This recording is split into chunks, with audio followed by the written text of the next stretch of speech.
Good morning. I'll be reading 1 Timothy chapter 4, verse 12. 1 Timothy chapter 4, verse 12. I'll be reading from the New King James Version. Let no one despise your youth, but be an example to the believers in word, in conduct, in love, in spirit, in faith, and purity.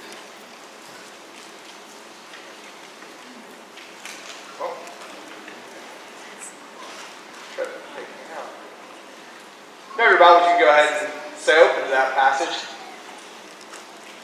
What comes next? Any good story, whether fictional or real, that is the question that you have to ask yourself. What comes next? I have loved every second of being here this summer. I love these kids more than I really know how to tell you. They've done so much growing spiritually. They have done so much growing in God, and not because of anything that I have done, not because of anything, any trait that I possess, but because of how good our God is. And because they have allowed Him to take control of their lives. That is on them. That is on God. That is where the glory belongs. But what comes next? This is not going to be your traditional sermon. There are no grand historical illustrations. There's no clever alliteration.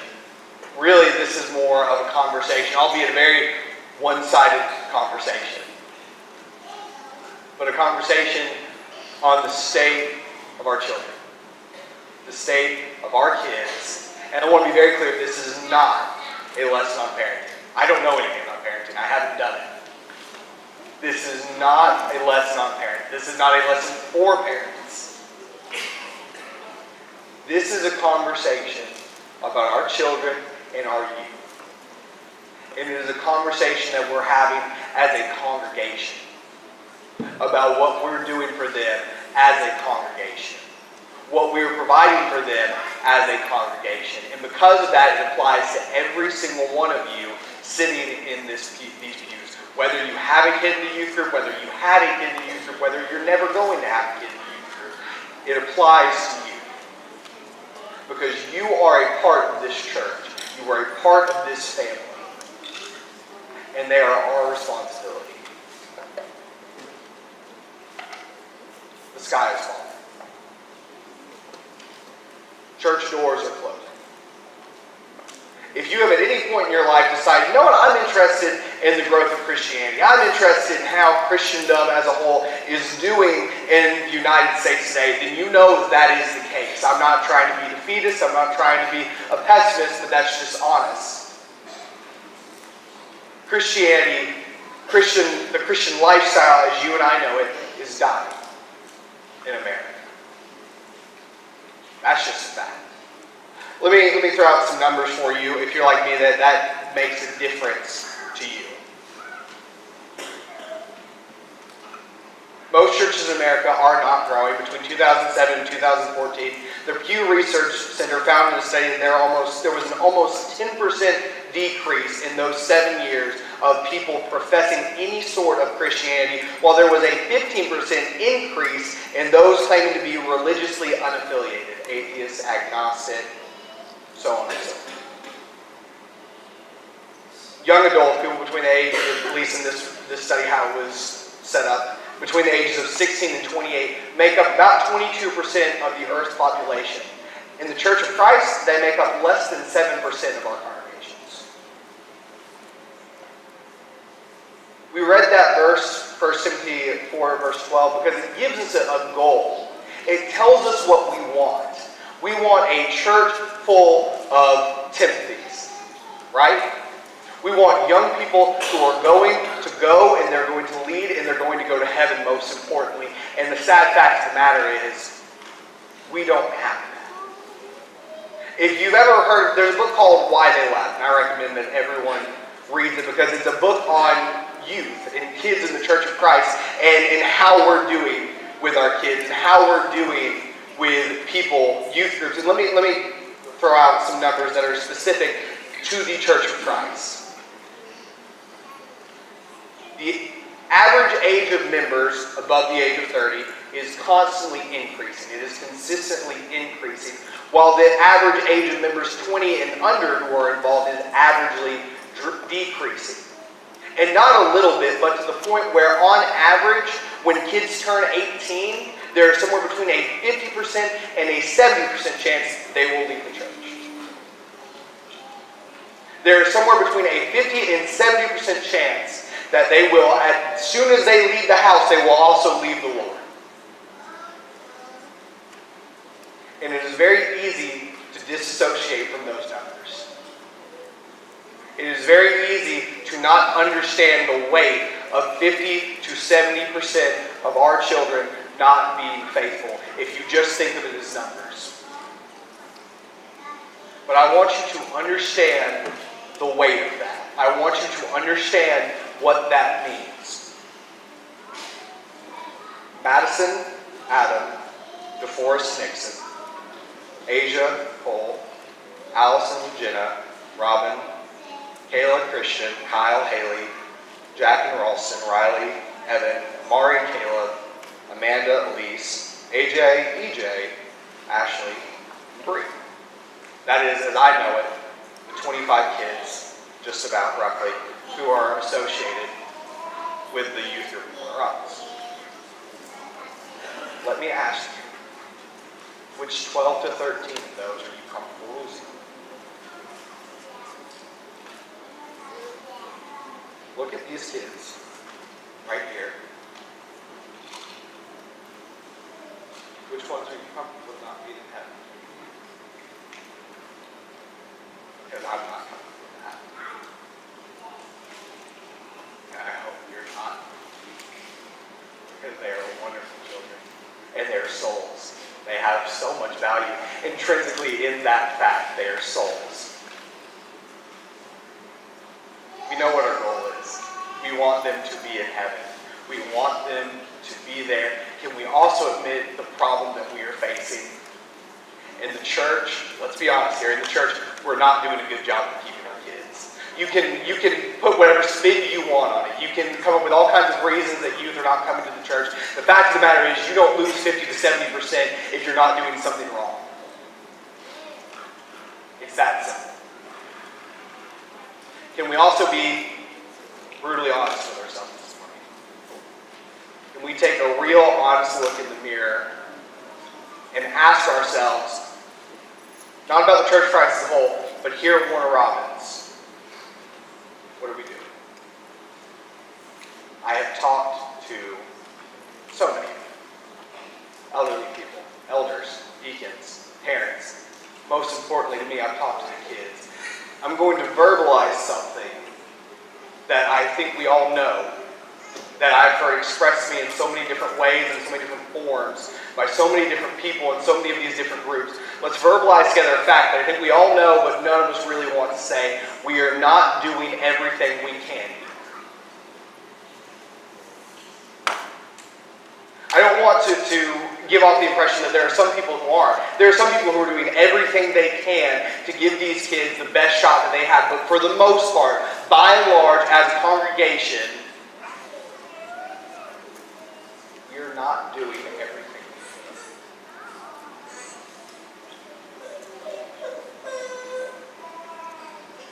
50 to 70% just leave. And I know what a lot of you are probably thinking. Not these kids. They would never. They're all good kids. They are good kids. They're great kids. And like I said, this isn't a lesson about parenting. I don't know about parenting. But I do know kids. This is about my 4th or 5th year working with kids. I've worked with, if you total all those youth groups together, I've worked with over 400, 500 kids, somewhere in that number. You'd be surprised how many good kids don't stick around. You'd be surprised how often the ones who you least expect fall away. So let's have an honest discussion this morning. Let's talk about what these kids need from you. I'm coming to you this morning basically as an ambassador on their behalf, because they don't really have this platform. They can't really speak to you the way that I can. So I am going to tell you what I believe personally they need from you as a congregation, not as parents. I really want you to understand and grasp that I'm not talking to parents, I'm talking to all of you, because they need all of you. I have four things, and we'll be done. Our goal is to build tomorrow's church today. Our goal is a church full of Timothys who are setting the pace, who are leading by example, who are going to wind up in heaven. How do we get there? What do they need from us to make that happen? The first thing that I think we need to talk about is that they need a place with Jesus.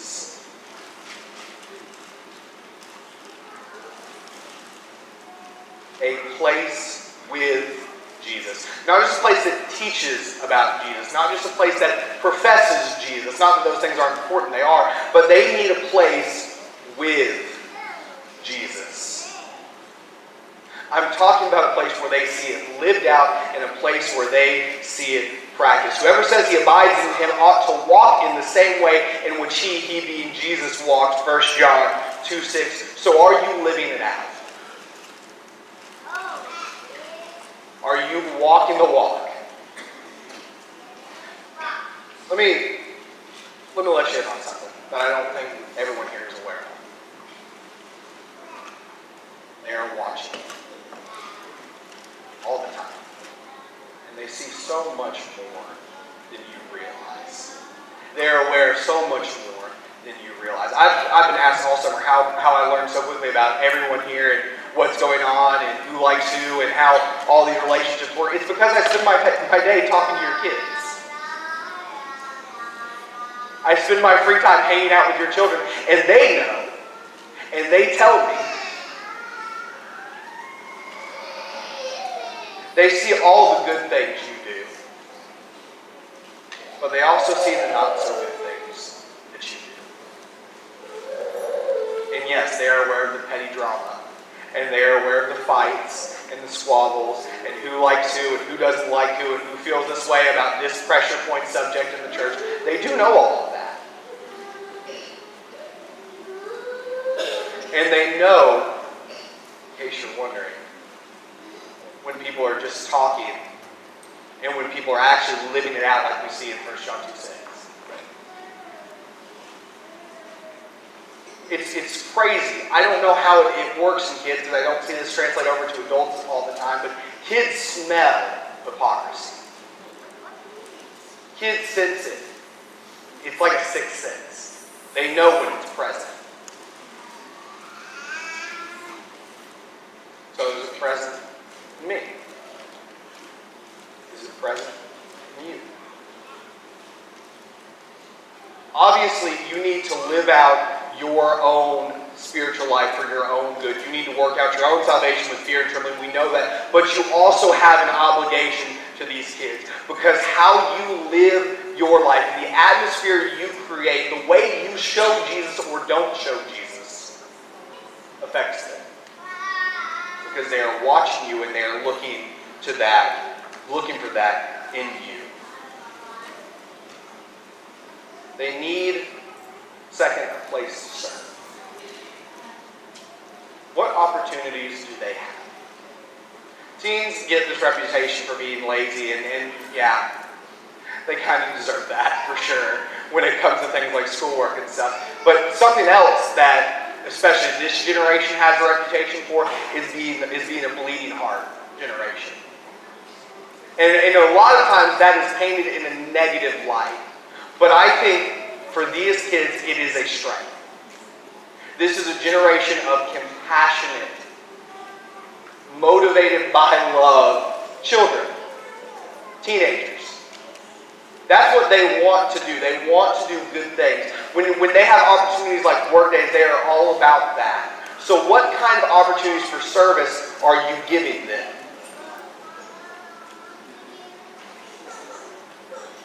Let no one despise you for your youth, for the persons before 12. They need to be leading. they need to be actively participating and they need to be actively doing things for those in need. Create those opportunities for them because they are kids and they don't know how to do that. Show them how it's done and then let them do it. Programs like Lads Leaders and things like that, that's great. It's awesome. It's a wonderful opportunity, but it can't be just that. It needs to be something that they are living out. It needs to be something that they are seeing in their congregations. So what kind of opportunities are you giving them to lead? Third thing they need is a place to grow. And if you have your Bibles, turn with me to 1 Corinthians chapter 8. Now there is no doubt, there is no way around it, you are teaching these kids.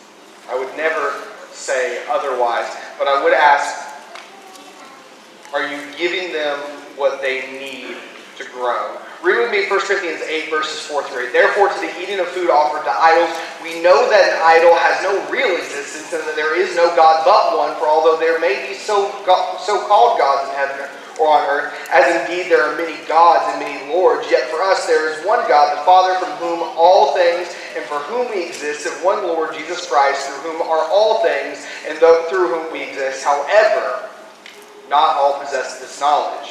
But some, through former association with idols, eat food as really offered to an idol, and their conscience being weak is defiled. Food will not commend us to God. We are no worse off if we do not eat it, and no better off if we do. Now, obviously, in its exact context, that verse is about meat offered to idols and things like that, but it sets forth a principle that I think applies to what we're talking about here. There is an individual nature to spirituality. There is an individual nature to each person and their relationship with God. Obviously, His commands are universal. His commands are not specific to a certain person, but a person's needs are specific. Think of it kind of like farming. Let's say that I farm and I have cattle and I have wheat. How effective is it going to be if I go out and I give dirt and water to cows and I give wheat and meat to the fields? Wouldn't it work? It's farming both ways, right? It's still farming. No, that doesn't work because different crops and different animals need different things. Kids are the same way. They're not all going through the same exact experience. They're not all going through the same exact spiritual growth, and they're not going through the spiritual growth and the spiritual experience that you went through. And their needs are different. They need different kinds of lessons. They need different kinds of encouragement. And in order to know what they need, you have to get to know them. You have to be invested in their spiritual life and their spiritual growth, because honestly, a lot of them don't know what they need. They're trying to figure it out, and it's our job as adults, as spiritually mature people, to guide them along that way. And that doesn't mean throwing canned PowerPoints and canned lessons at them that aren't specifically designed for what they're going through. And I'm not talking about just what happens in the classroom. The things which you have heard from me in the presence of many witnesses, entrust these to faithful men who will be able to teach others also. 2 Timothy 2, verse 2. I'm talking about what you teach them in your personal interaction. These kids need you, especially those of you who are older, who have lived a full life and have wisdom beyond your years. You know so much that can help them if you will take the time to entrust it to them. Which, by the way, is your obligation. Is my obligation, according to this verse. The fourth thing that we're going to talk about, and this is where we're going to spend the bulk of our time, is they need a place, first and foremost, with adults. We talked about how they need a place with Jesus. They need a place to serve. They need a place to grow, and this encapsulates all of those. This takes those and ties all of them together and gives them a foundation, because they need adults who care. And we talked about that book, Why They Left, and they talk about what builds a successful foundation for kids? What is going to help kids stay in the church? And first and foremost, obviously, it's faithful parents. It's parents who are involved in their spiritual life, and that's true. But the second thing, and this is just as necessary, is they need adults outside of their household who are invested in their spiritual growth. Traditionally, statistically, 3 to 5 adults who are outside of their household who are invested in their spiritual life. Every Timothy needs a Paul. It's not like Timothy didn't have spiritual influences in his life. He had his grandmother, he had his mother, but he still needed Paul. And a lot of these kids, most of these kids have spiritually involved parents, but they still need you. And they need a lot of you. The things that succeed in life are the things that are invested in. That's true in business. That's true with kids. And traditionally, the more investors, the more likely to succeed. Again, it's true in business. It's true with kids. Let me tell you a little bit about myself. Because for the most part, I think most of you know about me is that I had a fish that I named after myself, and I kind of like history. So let me tell you a little bit about how I got to where I am today. I was born to two active drug users as parents. My father is schizophrenic. He has multiple personality disorder. He has depression, anxiety, a couple other things, and was not very nice growing up.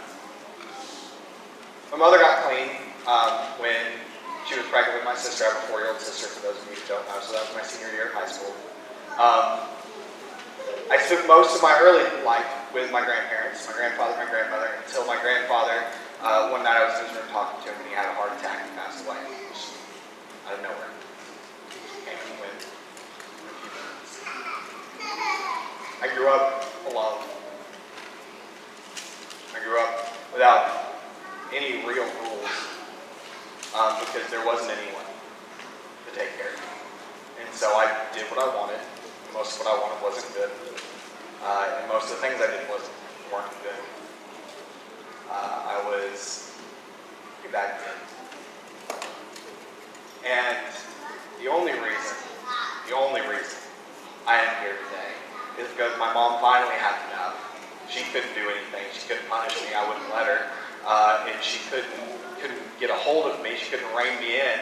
And so she took me out of the school system, put me in a private school. And I met a girl there, and I met a family there by the name of the Websters. And if you've seen those tracks out there in the lobby, it's the guy who writes those and runs Boston a little bit and all that. And for some reason, despite me just being an absolute punk, they saw some good in me.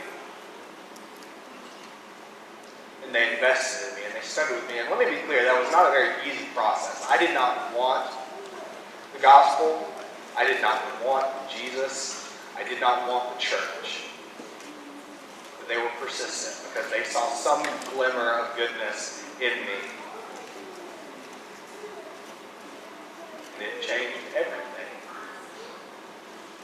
It changed my entire life. It's the only reason I am here today. It's the only reason I've been here this summer. One person taking the time to invest in me, really 3 or 4 people taking the time to invest in me despite my own shortcomings, despite my resistance, completely changed the trajectory of my life, spiritually, eternally, here on earth, completely changed the trajectory of my life. You do not know what good you can do for these kids by taking the time to invest in them. And I'm going to be honest with you, you are not doing that. That is not my opinion. That is their opinion. But they can't tell you that. So I spent all summer watching the same 4 or 5 groups of parents try and come in and do everything themselves, trying to basically run a youth group. And they notice that. They notice that it's the same 4 or 5 groups of parents. and no one else seems to care. And that does have an impact on them. And it's not a good one. And I want to be clear, this is not me coming up here and saying that I know the right way to do things. This is not me coming up here and saying that I'm perfect and I've got all this figured out. But I know these kids. And I've listened to them talk. And then on top of that, I've seen what they've talked about.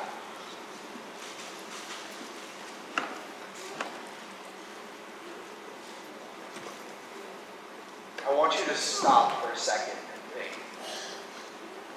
How many kids, how many of this youth have you invested in that you are not directly related to? How many Timothys have you decided you were going to be a Paul for? There are some of you who have taken 5 or 6 of these kids under your wing. I mean, who are giving everything you've got, despite your full-time jobs, despite everything else you have going on in your life, to just invest in them, embrace them, and for that I have all the love and respect in my heart for you. It blows me away how hard some of these parents are working. Some of these, not even parents, some of these people who just care about these kids. It blows me away how invested you are. Some of you probably can't even point them out to me when I name them.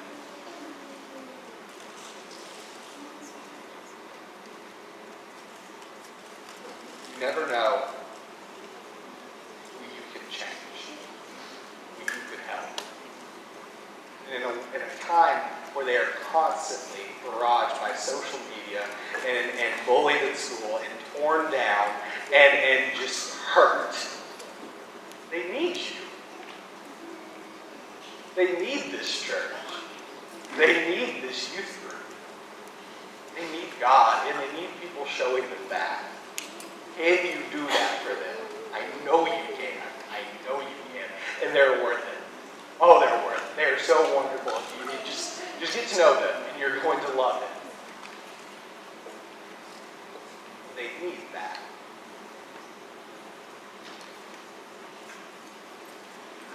Madison, Adam, DeForest, Nixon, Asia, Paul, Allison, Jenna, Robin, Kayla, Christian, Kyle, Haley, Jack, Ralston, Riley, Evan, Mari, Caleb, Amanda, Elise, AJ, EJ, Ashley, Bree. These are not just numbers. These are not just statistics and odds. This is not a financial investment. This is so much more important than that. This is a spiritual investment. And like we talked about last week, this is not just life and death. It's bigger than that. It's eternity. It's people's eternal salvation. It's our kids' eternal salvation.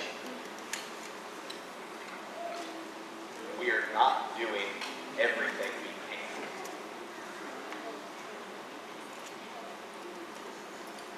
What comes next?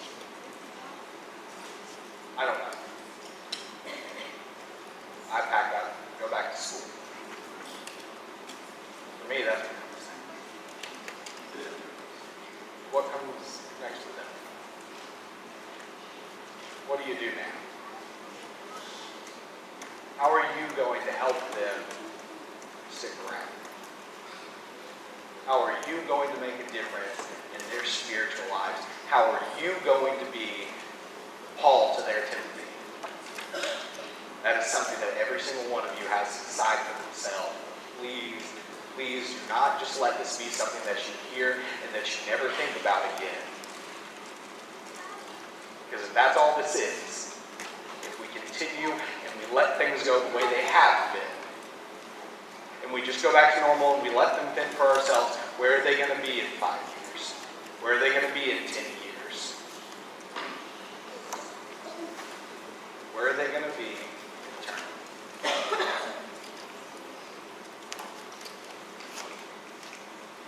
This lesson doesn't really naturally transition to an invitation. But it's always up there. We want you so desperately to be a part of this family. We want you so desperately to be in heaven. And if that is not the path that you're on, if that is not the way that you're headed, please, we we would love to talk with you, and we would love to change that. If you need something, you just need the support and the love of your brothers and sisters, and you can come and we'll give you that. If there's something in your life that you need to change, and you feel like you need to make this congregation aware of, you can do that as well. If there's anything we can do for you, if there's any need that we can meet, won't you come as we stand and as we sing.